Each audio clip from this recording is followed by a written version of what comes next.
우리가 헝가리에서 빅토르 오르반 정권의 몰락을 기뻐할 새도 없이 이웃나라 불가리아에서는 선거에서 루멘 라데프와 그의 정당이 예상치 못한 압도적인 결과로 승리했습니다. 문제는 그가 이미 러시아에 대한 호감과 유럽 회의주의 때문에 불가리아판 빅토르 오르반이라고 불리고 있다는 점입니다. 라데프가 정부에 미칠 장제적인 영향은 EU와 나토 내에서 우크라이나 지원에 추가적인 장애물을 만들 수 있습니다. 그리고 많은 사람들이 이미 절망에 빠졌습니다. 즉, 유럽의 또 다른 오르반이 나타나서 모스크바에 가서 블라디미르 푸틴의 구두를 비위 맞추듯 하른다면 우크라이나는 유럽 이사회에서 중요한 표결 때마다 다시 문제가 생긴다는 뜻입니다. 만약 제가 불가리아의 루멘 라데프가 친러시아 성향으로 여겨진다고 말하면 어떨까요? 그리고 그의 정당인 진보 불가리아가 의석의 약 55%를 차지하고 있으니 그는 새로운 오르반이 되지 않을 것이고 걱정할 필요도 없다는 겁니다. 믿지 않으시나요? 자, 그럼 지금 바로 이 부분을 함께 이야기해 봅시다. 이미 많은 사람들이 불가리아의 새로운 오르반이 등장했다고 말하는 걸 봤지만 저는 불가리아의 새로운 오르반은 없고 우크라이나가 걱정할 만한 일도 실제로 없다고 말씀드릴 수 있습니다. 제 이름은 알렉세이 패치입니다. 이 주제를 함께 이야기해 봅시다. 하지만 시작하기 전에 채널 구독과 좋아요를 눌러주시고 이번 영상 아래 여러분의 댓글도 남겨주세요. 그리고 제 텔레그램 채널 패치 뉴스도 구독해주세요. 링크는 이 영상 설명란에 있습니다. 거기에는 이 유튜브 채널을 지원할 수 있는 방법에 대한 링크도 있습니다. 여러분의 후원이나 스폰서십에 진심으로 감사드립니다.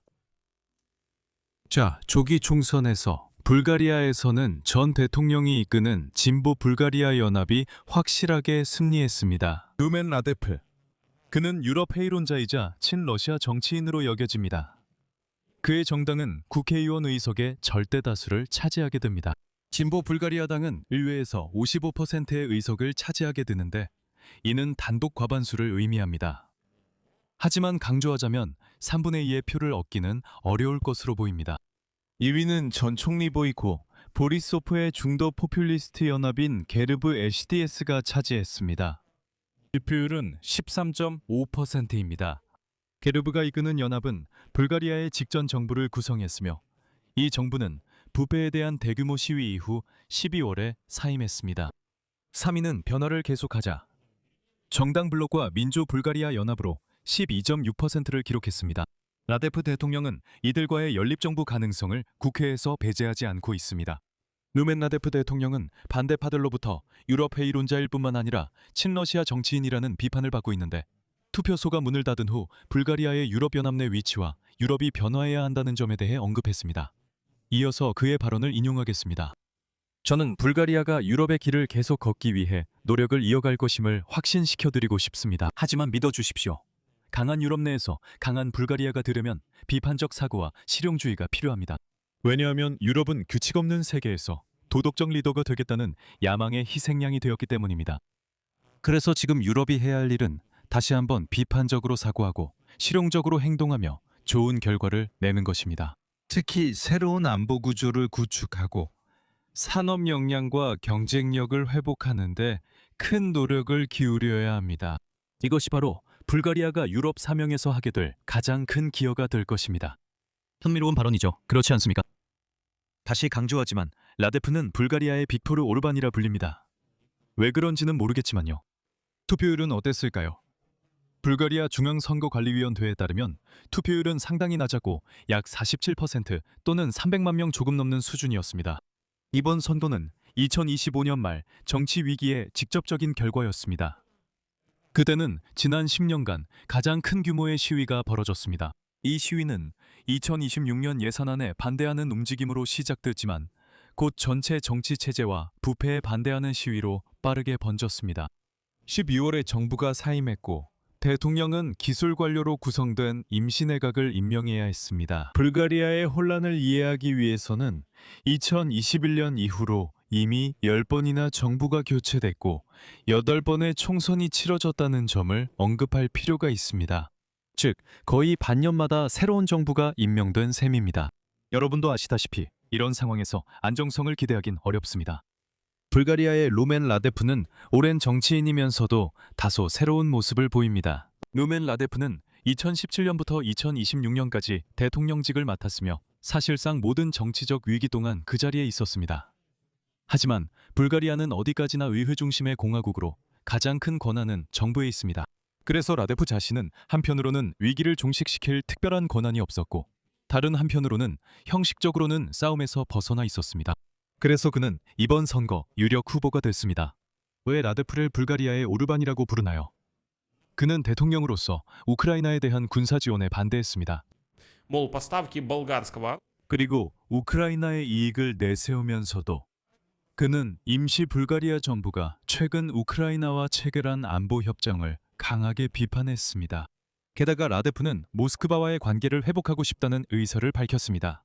하지만 대통령직에 있으면서 라데프는 상당히 유연한 정치인일 수 있다는 점을 보여줬습니다. 그리고 유럽연합이나 나토의 입장에 정면으로 반대할 준비는 되어 있지 않습니다. 그는 오히려 자신의 유럽 회의적인 시각을 협상의 도구로 사용하거나 불가리아 내에서 정치적 이득을 얻기 위해 활용했고 종종 타협을 선택하곤 했습니다.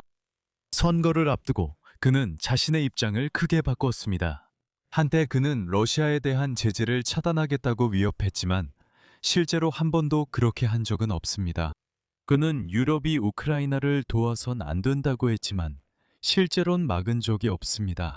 라데프는 전면전이 시작된 초기에 우크라이나 지원 협정 체결에 반대했지만 결국 그 협정에 서명했습니다. 다만 그는 우크라이나의 신속한 나토 가입에는 반대한다고 밝혔습니다. 라데프는 친러시아적 발언과 모스크바에 대한 호감으로 잘 알려져 있습니다. 하지만 선거를 바로 앞두고 그는 불가리아가 대출을 막아서는 안 된다고 밝혔습니다. 우크라이나에 대한 900억 유로 대출에 대해 불가리아는 헝가리, 슬로바키아, 체코처럼 이 대출에 참여하지 않을 것이지만 그는 우리가 단지 방해하지 않겠다고 말하는 셈입니다. 우크라이나에게는 이것만으로 충분합니다. 단독 승리를 거두었음에도 불구하고 라데프에게는 개헌성가 없습니다. 이것이 바로 헝가리의 페테르 마데르처럼 의회 의석의 3분의 2입니다. 이는 라데프가 경제개혁을 추진하기 위해 친유럽 정치 세력의 지원에 의존해야 한다는 것을 의미합니다. 또한 빅토르 오르반과 달리 라데프는 도널드 트럼프의 정치적 동맹이 아닌 좌파 정치 세력의 대표입니다. 그래서 트럼프 행정부와는 아무런 연관이 있을 수 없습니다. 제가 설명드리겠습니다. 대통령으로서 라데프는 사회주의 정당을 대표했습니다. 사실상 이는 불가리아 공산당의 후계 정당입니다. 게다가 라데프는 빅토르 오르반보다도 훨씬 더 신중할 것입니다. 그리고 슬로바키아 총리 로베르트 피초보다도 더 신중할 것입니다. 설명드리겠습니다. 로베르트 피초에게는 연정을 구성할 단독 과반수가 없었습니다. 그는 그때 반우크라이나 극우 세력과 연합했으며 그들의 입장을 고려할 수밖에 없었습니다. 그렇지 않으면 의회에서 그의 연정이 그냥 무너질 테니까요. 여러분이 주목하신다면 로베르트 피초 본인은 우크라이나에서 볼로디미르 젤렌스키와 직접 만나러 올 수도 있습니다. 참고로 그는 적절하게 행동할 수 있습니다. 슬로바키아로 돌아가면 그는 다시 어떤 논란이 드는 발언을 하기 시작합니다. 그래요. 항상 연정 파트너들을 신경 써야 하니까요. 하지만 본질적으로는 피초조차도 빅토르 오르반만큼 위험하지는 않습니다. 라데프는 같은 상황에서 의회에서 단독 과반수를 가지고 있습니다. 그는 연정을 만들기 위해 파트너가 필요하지 않습니다. 그는 오직 헌법상 과반수를 위해서만 파트너가 필요합니다. 그래서 항상 급진주의자들의 의견을 들을 필요는 없습니다. 더욱이 불가리아에서 가장 급진적인 친러시아 정당인 보즈로주데니에는 이번에 지난번보다 거의 3배나 적은 의석을 얻었습니다. 3배나 적게요. 라데프도 이를 잘 알고 있으며 그 정당의 친러 성향이 불가리아에서 큰 지지를 받지 못했음을 이해합니다. 그래서 이런 흐름에 영합하는 건 분명 좋지 않습니다. 그렇지 않으면 말하자면 또다시 새로운 선거를 치르게 될 수도 있습니다. 게다가 라데프는 약속한 경제개혁을 이행하기 위해 유럽연합 기금의 재정 지원이 필요할 것입니다. 이를 위해 그의 대외 정책 결정은 유럽연합의 노선과 상충해서는 안 됩니다. 반면에 불가리아의 군수산업은 우크라이나와 긴밀히 협력하고 있습니다. 그리고 그들은 무기 공급을 계속하는 데 관심이 있습니다. 그래서 라데프는 자신의 산업계 이익에 반하는 행동을 하기가 어려울 것입니다. 오히려 그들이 와서 아니요, 우리는 무기를 팔았고 앞으로도 팔 것입니다 라고 말할 겁니다. 그래서 불가리아가 우크라이나에 심각하게 방해를 할 것이라고 걱정할 필요는 없습니다. 마지막으로 중요한 점 한 가지 덧붙이겠습니다. 작년에 우크라이나가 체코 선거에서 안드레이 바비시의 승리를 매우 걱정했던 것을 기억하시나요? 그도 체코판 빅토르 오르반이라고 불렸죠. 그런데 2025년 10월 선거에서 바비시가 승리했습니다. 하지만 체코는 결국 포기하지도 않았습니다.